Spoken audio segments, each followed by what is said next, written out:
35, 39 اور 41 تک پڑھتے تو انا للہ و انا الیہ راجعون پڑھ کر نڈال ہو جاتے۔ آپ صلی اللہ علیہ وسلم کا فرمان ہے، مجھے فاتحہ اور سورۃ بقرہ کی پچھلی آیتیں عرش کے نیچے سے دی گئی اور مفصل والی صورتیں اور زیادہ ہیں۔ بہت سی اس کے بارے میں حدیثیں ہیں، کچھ حدیثیں آپ کو اس لیے بتائیں، کوشش کریں کہ آخری رکوع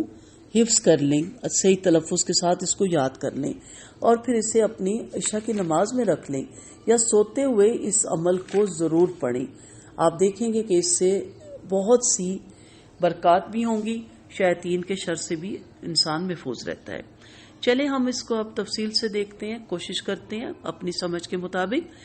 اس رکوع کی پہلی آیت ہے جو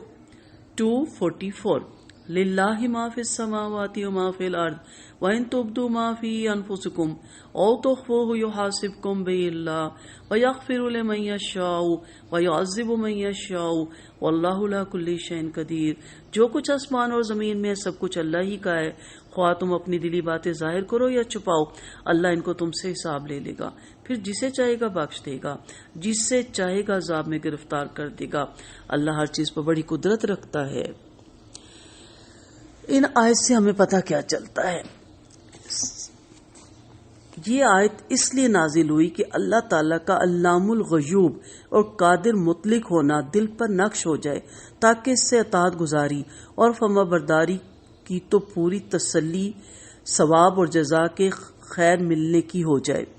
اور سرکش اور نافرمانوں کو پوری تنبیہ ہو جائے۔ گویا یہ آیت ایک حیثیت سے گزشتہ آیات شہادت کا تکمیلہ ہے، جس میں انسان کو متنبہ کیا گیا کہ شہادت کا چھپانا جرم عظیم ہے۔ اس صورت کے آخر میں، اگر آپ کو پچھلی صورت آیت ہے وہ ضرور دیکھنی چاہیے، جس میں سارا لکھنے کا تھا اور پھر شہادت کا اس میں بیان تھا۔ اس صورت کے آخر میں انسان کو تنبیہ کر دی گئی کہ فرائض کی ادائیگی یا اور حقوق سے پرہیز کر کے اس کے معاملے میں مخلوق کے سامنے تو صلہ جوئی کے ذریعے بھی راہ فرار اختیار کی جا سکتی ہے،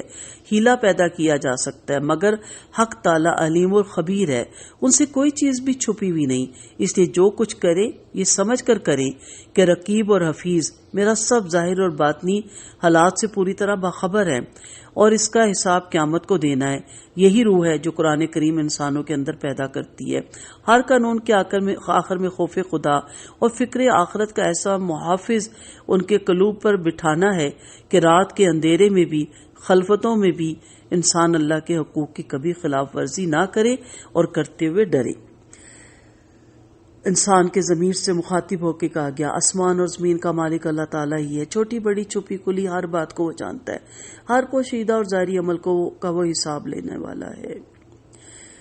اللہ تعالیٰ سینوں کے بھیدوں میں جانتا ہے، سینوں کے بھید بھی جانتا ہے، جو کچھ اسے چھپایا جائے ظاہر کیا جائے، اللہ تعالیٰ کو اس کا بخوبی علم ہے، آسمان اور زمین کی ہر چیز کا علم رکھتا ہے اور ہر چیز پر قادر ہے، اس لیے فرمایا ہر چھپی ہوئی اعلانیہ بات کو میں خوب جانتا ہوں۔ مزید اس کے معنی کی بہت سی آیتیں ہیں، یہاں اس کے ساتھ یہ بھی فرمایا کہ وہ اس پر حساب لے گا۔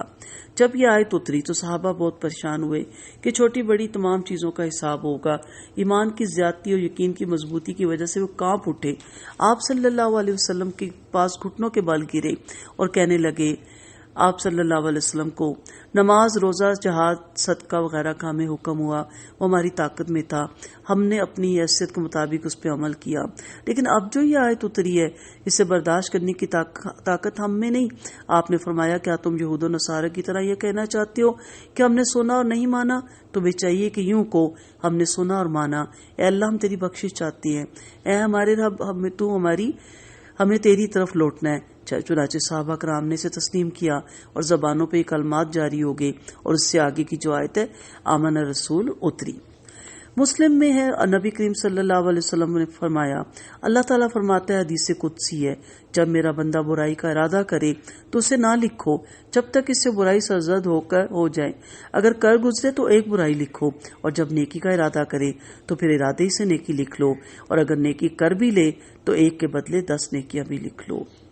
روایت میں ہے کہ ایک نیکی کے بدلے 700 تک لکھی جاتی ہیں، اور ایک روایت یہ بھی ملتی ہے کہ جب بندہ برائی کا ارادہ کرتا ہے تو فرشتے جناب باری میں عرض کرتے ہیں کہ اللہ تیرا یہ بندہ یا بندی برائی کا ارادہ کرتے ہیں تو اللہ فرماتے ہیں رکے رہو جب تک کر نہ لیں، اس کے نام اعمال میں نہ لکھو، اگر کر لے تو ایک لکھنا، اور اگر چھوڑ دے تو بھی ایک نیکی لکھنا، کیونکہ مجھ سے ڈر کر اس نے چھوڑا۔ آپ صلی اللہ علیہ وسلم فرماتے ہیں جو پختہ اور پورا مسلمان بن جائے اس کی ایک نیکی کا ثواب 10 سے لے کر 700 تک بڑھاتا ہے اور برائی نہیں بڑھتی، اور روایت میں کہ 700 سے بھی کبھی کبھی نیکی بڑھا دی جاتی ہے۔ اسی طرح ایک اور روایت بھی ہمیں ملتی ہے کہ بڑا برباد ہونے والا وہ ہے ایک روایت میں ہے کہ بڑا برباد ہونے والا وہ ہے جو باوجود اس رحم و کرم کے بھی برباد ہوا۔ ایک مرتبہ صحابہ کرام رضی اللہ عنہ نے آ کر عرض کیا، حضرت کبھی کبھی تو ہمارے دل میں ایسے ایسے وسوسے اٹھتے ہیں کہ زبان سے ان کا بیان کرنا بھی ہم پر گرا گزرتا ہے۔ آپ نے فرمایا ایسے ہونے لگا؟ انہوں نے عرض کیا کہ ہاں۔ آپ نے فرمایا یہ صحیح ایمان ہے، مسلم کی یہ روایت تھی۔ تو بہت سی حدیثیں اس آیت کے بارے میں یہاں جیسا کہ میں نے کہا تھا کہ مختصر آپ کے ساتھ شیئر کروں گی تاکہ آپ کو اس آیت کا مفہوم سمجھ آ جائے، کیونکہ اس کو آپ نے حفظ بھی کرنا ہے اور انشاءاللہ اس کو آپ نے یاد بھی کرنا ہے۔